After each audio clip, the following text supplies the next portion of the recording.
Hello guys, नमस्कार। Welcome back on UCO academy. तो आपने हमारे पिछले वीडियो जरूर देखे होंगे। क्लास 8 सिलेबस से रिलेटेड जो वीडियोस है, इसमें हमने क्लास 8 के समस्त जो कंप्लीट जो सब्जेक्ट्स है उनका कंप्लीट सिलेबस कवर किया है, चाहे वो मैथमेटिक्स हो, साइंस हो, एसएसटी हो, इंग्लिश हो और दिस इज हिंदी, है ना। तो आपने यदि हमारे पिछले वीडियो नहीं देखे हैं तो इसी वीडियो के डिस्क्रिप्शन में वो वीडियोज मिल जाएंगे आपको, तो वहां जाके देख सकते हैं और लास्ट में एंड स्क्रीन पे हम आपको अवेलेबल करा देंगे या फिर प्लेलिस्ट आप चेक कर सकते हैं। ओके, तो यहाँ पर यदि चैनल पे नए हो तो चैनल को सब्सक्राइब कीजिए एवं वीडियो को लाइक करके अपने दोस्तों के पास शेयर कर सकते हैं ताकि वो कंप्लीट सिलेबस चेक कर सके। और ये वीडियो उन स्टूडेंट्स के लिए स्पेशली यूजफुल है जो अपनी जो कंटिन्यूस इस ईयर की जो आपकी बुक है वो ना खरीद के आप पिछले ईयर की जो बुक है, मतलब ओल्ड बुक है, पुरानी किताब है, उससे अपने इस साल की स्टडी वो करना चाहते हैं। अब पुरानी बुक में कुछ चेंज हुआ है तो वो आपको काटना पड़ेगा, हटाना पड़ेगा। भाई ये लेसन हमें नहीं पढ़ने हैं, ये लेसन हमें पढ़ने हैं। क्यों? क्योंकि कोरोना को देखते हुए और कठिनाई को देखते हुए और पाठ्यक्रम के समायोजन को देखते हुए कई सारी चीजें हैं आपके क्लास 8 के सिलेबस में हटाई गई है, कम की गई है, नया बिल्कुल नहीं जोड़ा गया है, सिर्फ हटाया गया है। तो कहने का मतलब है आपको पुरानी बुक आप यदि आपके पास है और पुरानी बुक से आप पढ़ रहे हैं, जैसे कि हिंदी की कई सारी बुक्स हैं, वसंत बुक है, दूरवा है, संक्षिप्त बुद्ध चरित है, भारत की खोज है, but mainly all over India में वसंत बुक पढ़ी जाती है। ठीक है, तो इनका जो सिलेबस चेंज हुआ है उस सबको हम यहाँ पर डिस्कस करने वाले हैं। ओके, तो यहाँ पर हम स्टार्ट करते हैं सबसे पहले हमारा वीडियो।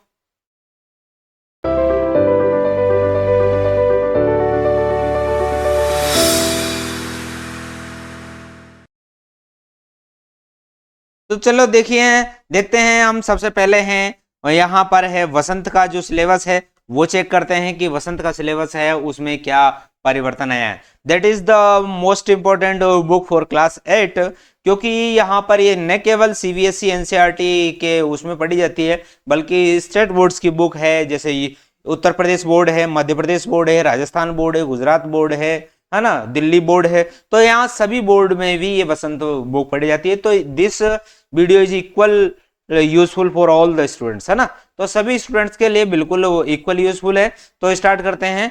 तो देखिए भाई, हमारे बसंत जो हमारी भाग 3 है, भाई बसंत भाग 2 है, कक्षा 7 में चलती है। बसंत भाग 1 कक्षा 6 में चलती है। तो कक्षा 8 के लिए है बसंत भाग 3। तो इसमें देखते हैं क्या क्या चेंज किया गया है।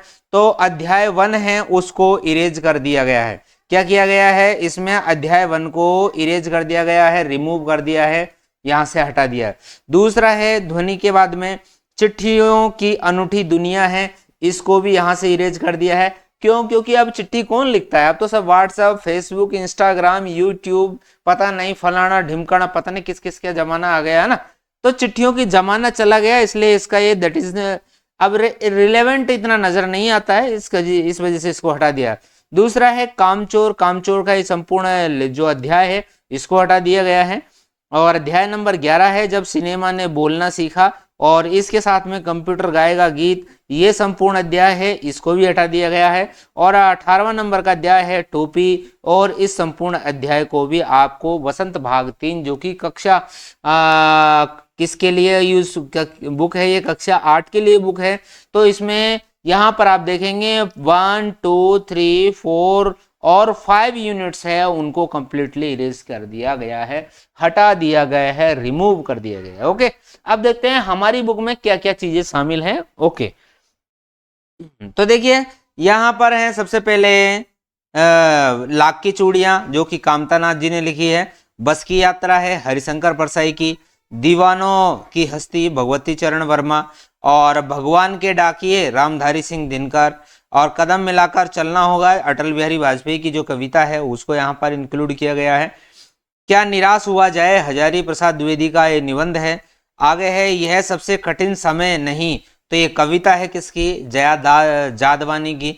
नेक्स्ट है पहाड़ से ऊंचा आदमी ये जीवनी है, सुभाष गाताड़े ने लिखी, केवल पढ़ने के लिए, मतलब इट मीन्स कि ये एग्जाम के पॉइंट ऑफ व्यू से ये नहीं है, मतलब एग्जाम में ये नहीं आने वाली। आगे है कबीर की साखियां, ये कबीर के द्वारा लिखी गई है। सुदामा चरित कविता है नरोत्तम दास द्वारा लिखी गई है।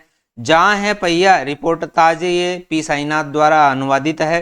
और केवल ये पढ़ने के लिए है, पिता के बाद, ये मुक्ता ने लिखा है, ये एग्जाम में नहीं आएगा। ठीक है, आगे देखते हैं। अकबरी लोटा कहानी अन्नपूर्णा वर्मा के द्वारा लिखी गई है। और लास्ट आपका लेसन है सूरदास के पद, और जो कि सूरदास ने लिखे हैं। तो टोटल आपकी बुक है वो 67 पेज की है। कहने का मतलब है, आप देख सकते हैं आपकी जो पुरानी बुक है उसमें 18 अध्याय थे, 18 में से 5 अध्याय है यहाँ पर हटा दिए गए हैं, और अब आपके पास बचे हैं सिर्फ 11 अध्याय, मतलब और भी चीजें हैं एडजस्ट कर दिए हैं। और आपके पास इसमें भाग 3 और इसमें वसंत भाग 3 में ये जो अध्याय है, पाठ है, आपको पढ़ने हैं और आपकी परीक्षा के लिए यूजफुल है। ओके, अब चलते हैं हम हमारी जो हिंदी की दूसरी बुक है दूरवा, द्वितीय भाषा के अंतर्गत ही आती है। कहने का मतलब वो स्टूडेंट्स के लिए ये उपयोगी है जो फर्स्ट लैंग्वेज के रूप में इंग्लिश, उर्दू, पंजाबी, गुजराती, कन्नड़, तेलुगु, तमिल, असम, है ना, असमी आदि लैंग्वेज फर्स्ट लैंग्वेज के रूप में पढ़ते हैं और हिंदी को द्वितीय भाषा के रूप में पढ़ते हैं, तो उनके लिए ये बुक है। जबकि यहाँ पर जो हिंदी भाषी क्षेत्र के लोगों के लिए मेनली ये नहीं है। ठीक है, अब देखते हैं इसमें क्या है। भाई दूरवा में है, किसी तरह का कोई परिवर्तन नहीं किया गया है, जिस तरह की जो है बुक पहले चलती थी वही बुक है अब यहाँ पर वर्तमान में चल रही है। इसमें किसी तरह कोई चेंज नहीं है।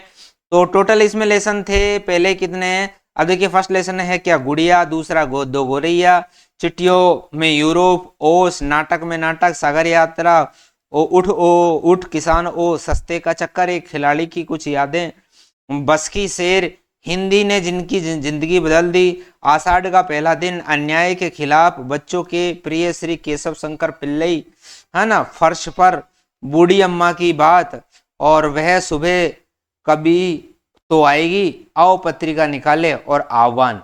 कहने का मतलब है यहाँ पर टोटल 19 पार्ट है उन स्टूडेंट्स के लिए जिन्होंने हिंदी को द्वितीय भाषा के रूप में चुना, तो उनको यहाँ पर क्या है, यह ये पाठ सूची है। तो 19 लेसन है उनकी एग्जाम में यहाँ पर आने वाले।